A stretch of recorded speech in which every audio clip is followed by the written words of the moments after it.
I can't find the source, and I hate that, so this may be apocryphal, but no real preacher ever lets the fact that a story might not be true keep them from telling the story. It's not how we work.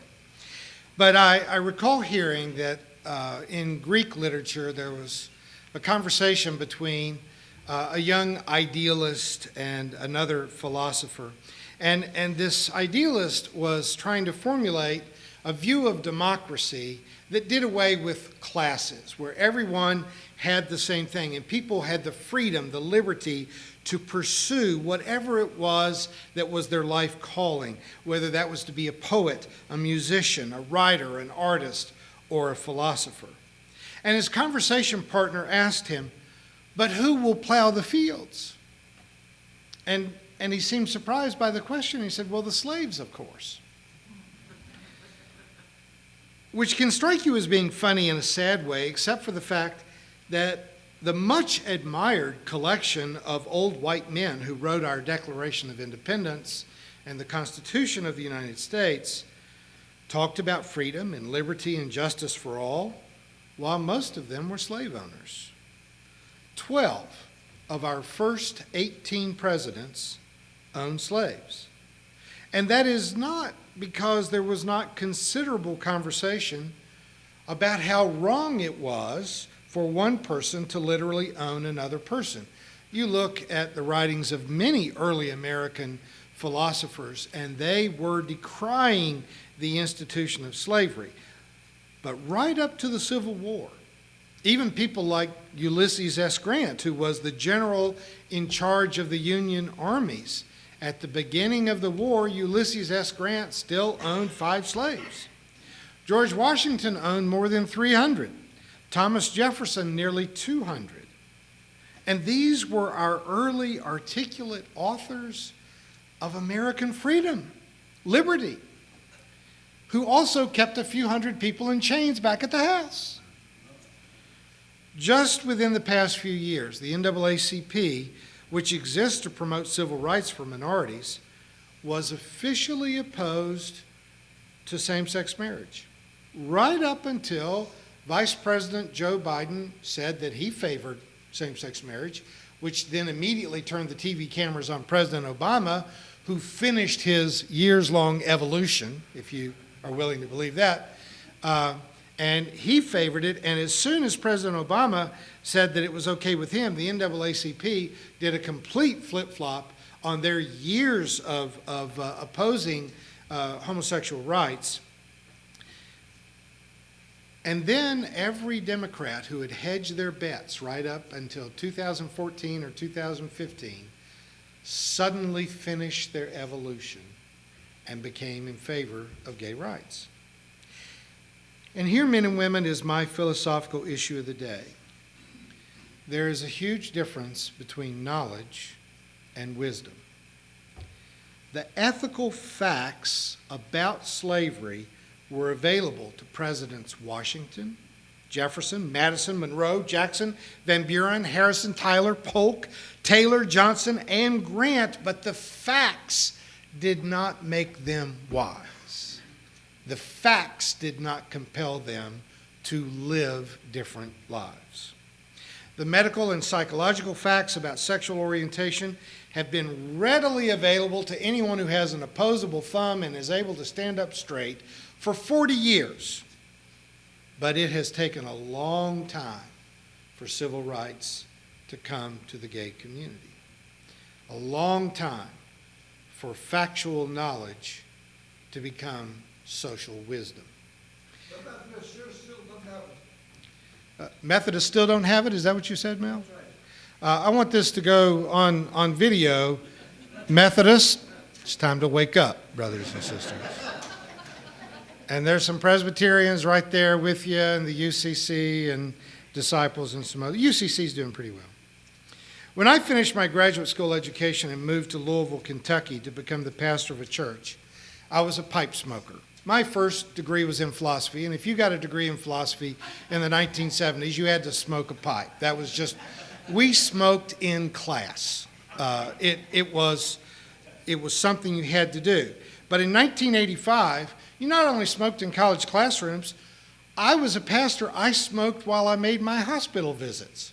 And other doctors walking up and down the hallway were smoking. You smoked in restaurants.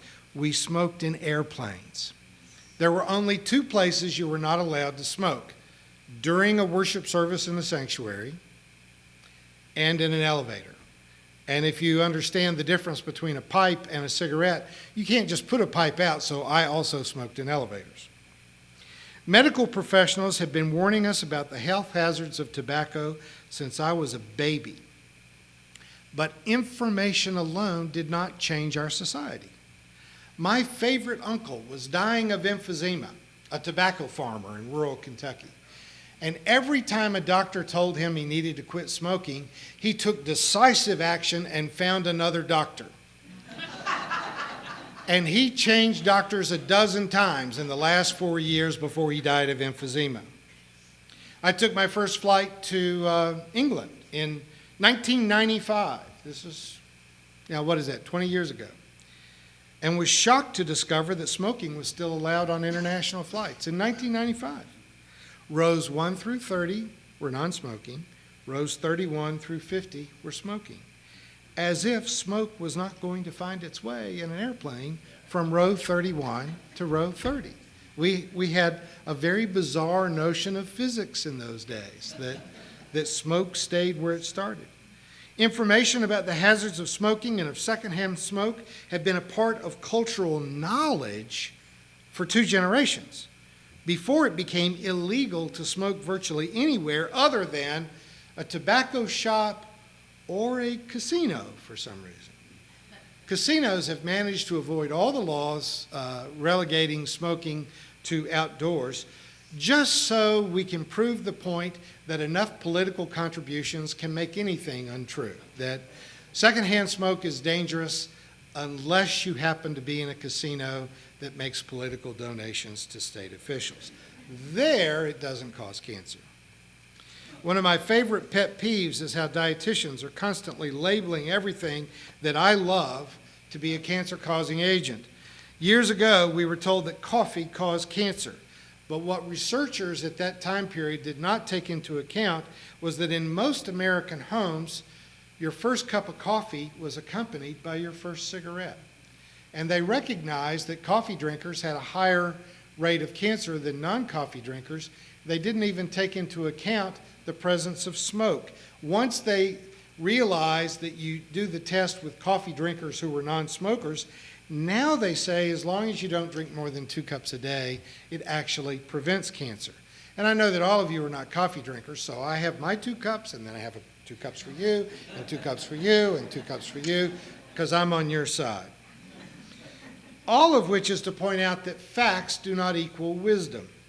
Knowledge may be a precursor to finally growing up and attaining wisdom, but knowledge does not necessarily lead to a changed life. And it may be that what we call intuition could be moments when wisdom comes even without knowledge.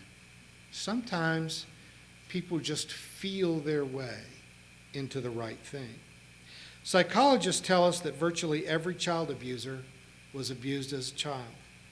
They may have hated the experience of being sexually molested as a child, but they grow up with a compulsion to do the same thing.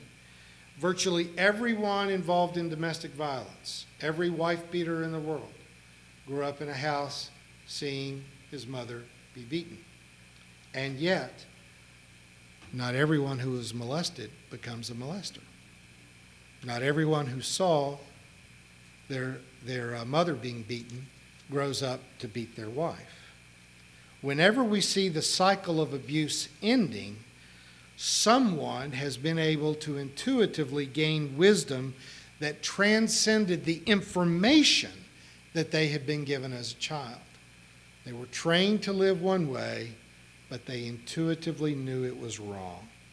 Sometimes someone is able to just feel their way out of a cultural blindness to apprehend some bit of wisdom, something that's more just, a more fair vision of the world, even when information is not perfect or always available. We would not dismiss the whole of the work of early American leaders simply because they were horribly guilty of racial and gender discrimination. Thomas Jefferson had books on his library shelf that condemned slavery, that condemned male dominance. And he read the books. He knew better. We would not dismiss all of the work of the Muslim prophet Muhammad because he did marry a 9-year-old girl late in life.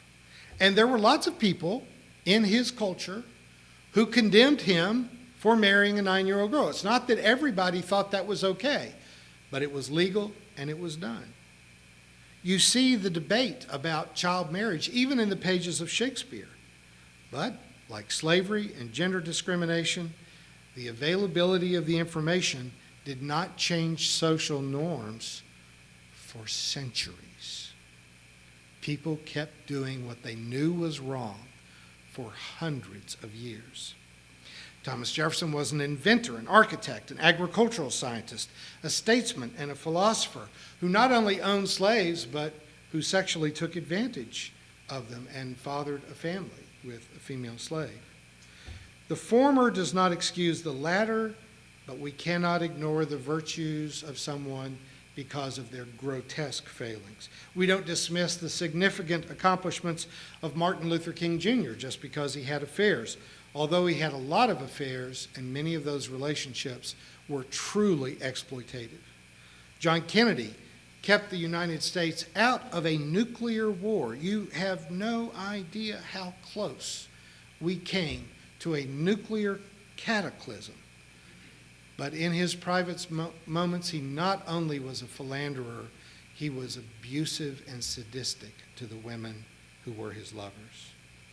It has lately come to light that we believe that even Gandhi, after a lifetime of celibacy, began bringing teenage girls to his bed as he neared his death. If that had been brought to light, he would have spent his last years in prison. Still, he accomplished the liberation of a subcontinent. So we deal with the complexities of a world that has information and knowledge and yet is not able to be wise. All of that is to say that while most of us in the progressive universe of faith have more than a little bit of misgivings about the Apostle Paul of New Testament fame, he, like Washington, Jefferson, King, Gandhi, and Muhammad, had insights that showed real wisdom even though he was not able to entirely break free of his prejudices regarding gender and sexual orientation. As Carl Jung famously observed, the brighter the halo, the smellier the feet. I agree with modern biblical scholars and historians who think that Paul's influence on the shape of early Christianity was much larger than he deserved. Paul never met Jesus, and he showed a remarkable lack of interest in what Jesus actually taught and stood for. Paul lived in an occupied land that was so full of violence and injustice that he could have focused on 1,000 different moral, social, demanding needs, but he ignored virtually all of them to focus on teaching a religion of personal piety and conformity to specifics of a way of believing and practicing rituals so that when you left this fallen world, you would spend eternity in heaven. It's easy for me to be angrily dismissive of spiritual leaders who ignore the injustice at the end of their own noses and try to create justice and mercy in an imaginary world, promised pie in the sky in the by and by. Paul was not just a little bit guilty of this failing, he was horribly guilty of this failing. But our wisdom lesson today is a passage from Paul's earliest known work, his letter to the church in Galatia. Paul was the product of a toxic religion. Not that Judaism is toxic, but specifically Paul's form of Judaism was toxic. And for the record, there was never a time when Paul would have said he used to be a Jew and became a Christian. The speeches in Acts are not historically reliable, but even there, at that time, Paul will say, I am a Pharisee. He never said, I used to be a Pharisee. Paul lived and died as a Jew, as Jesus did. Without many facts, without much guidance, Paul was able to perceive that his religious world, that literally encouraged him to persecute and even to murder Jews who were in the Jesus movement, was wrong. Somehow, through some miracle or through internal examination that led to intuitive insight, he was able to reject the legalism, the judgment, and the condemnation that had defined his religious life. That's what I find so engaging about this particular passage from Galatians, that he is writing to people and saying, it is for freedom that you were set free. Do not then accept a new form of bondage. Paul had issues with that himself, that he tended to turn his own liberation into a list of piety, which normally I would shorten a scripture reading like that, but I asked Kay to read the whole thing where he lists off all the things that most of us do on the weekends that would keep you from going to heaven. Paul intuitively knew that religious legalism was wrong, and yet his native language and all of his habits always tend to defer to that. Like Washington and Jefferson, Gandhi and King, he wanted to preach a message of liberation, though his personal prejudices and habits often betrayed him. In this brief passage, though, we're overhearing a conversation that he had with a church that was populated largely with people who were Jewish and had become followers of Jesus. They didn't see those two as being mutually exclusive, but many of them had come from the polytheistic religions of the Roman Empire into a new kind of faith community.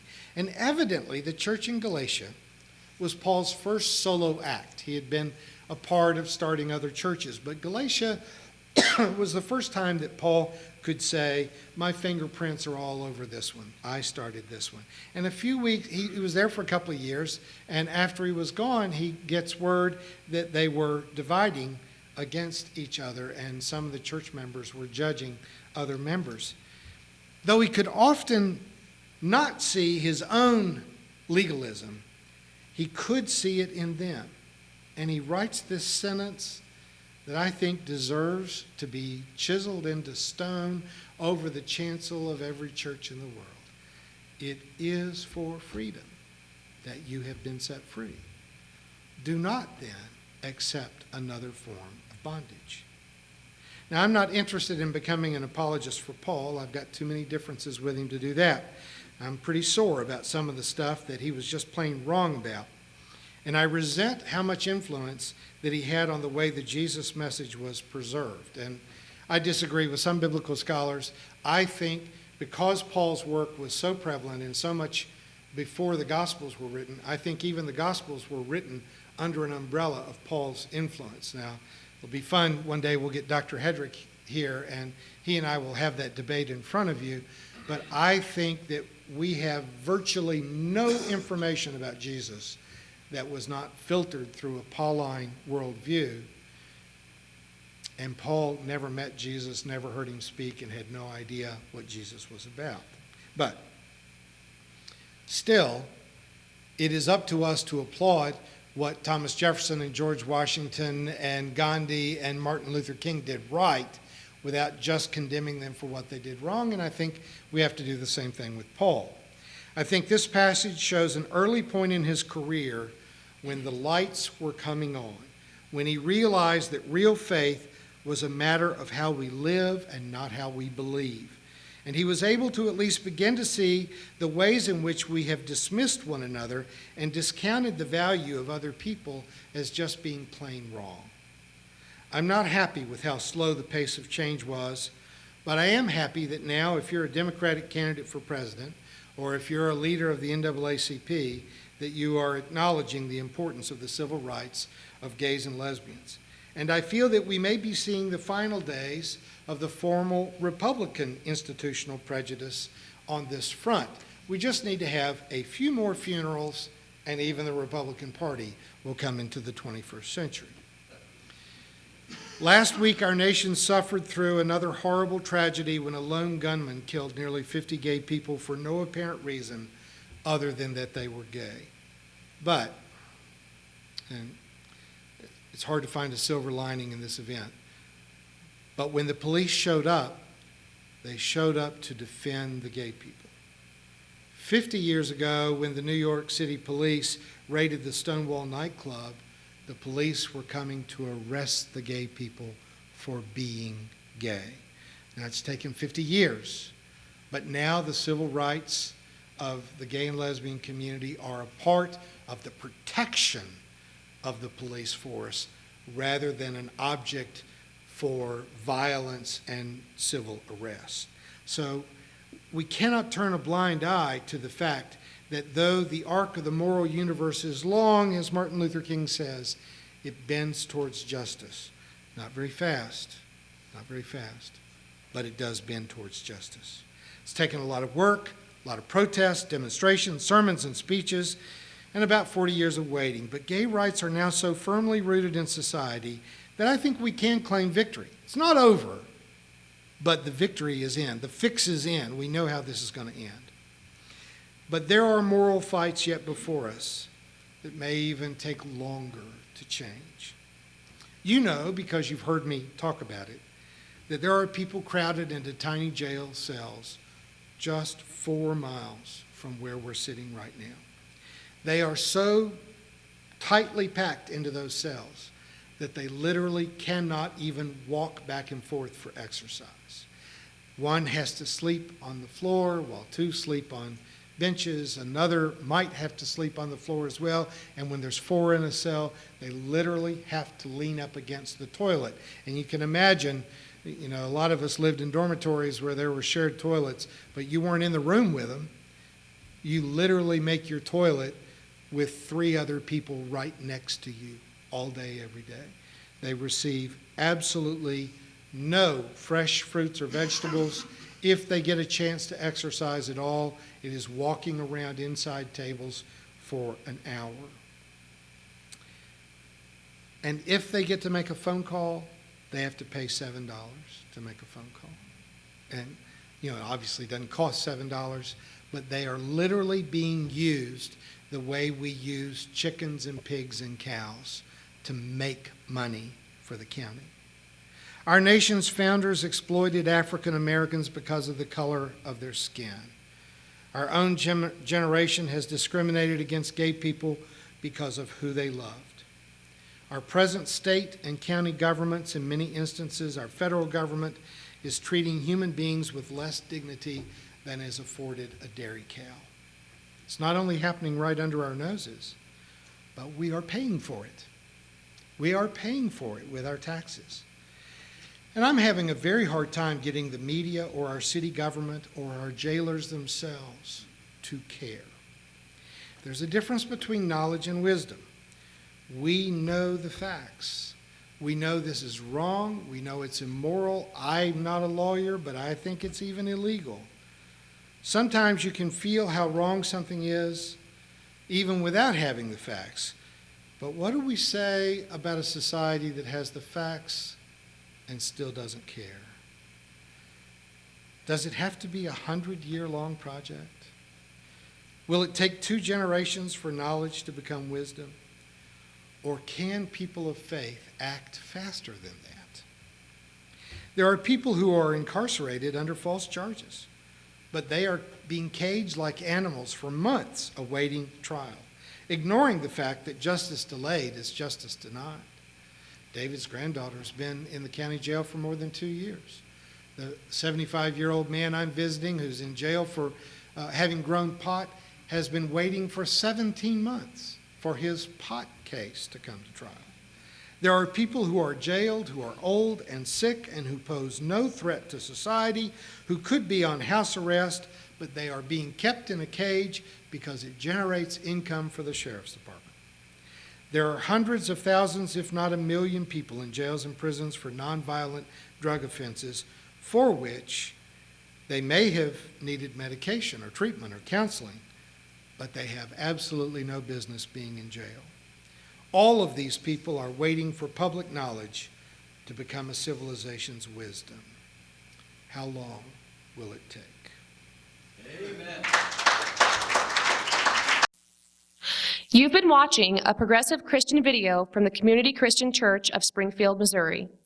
We encourage our viewers to donate to our efforts in feeding the homeless and hungry of our community. Write to us at reverenddray@aol.com for more information.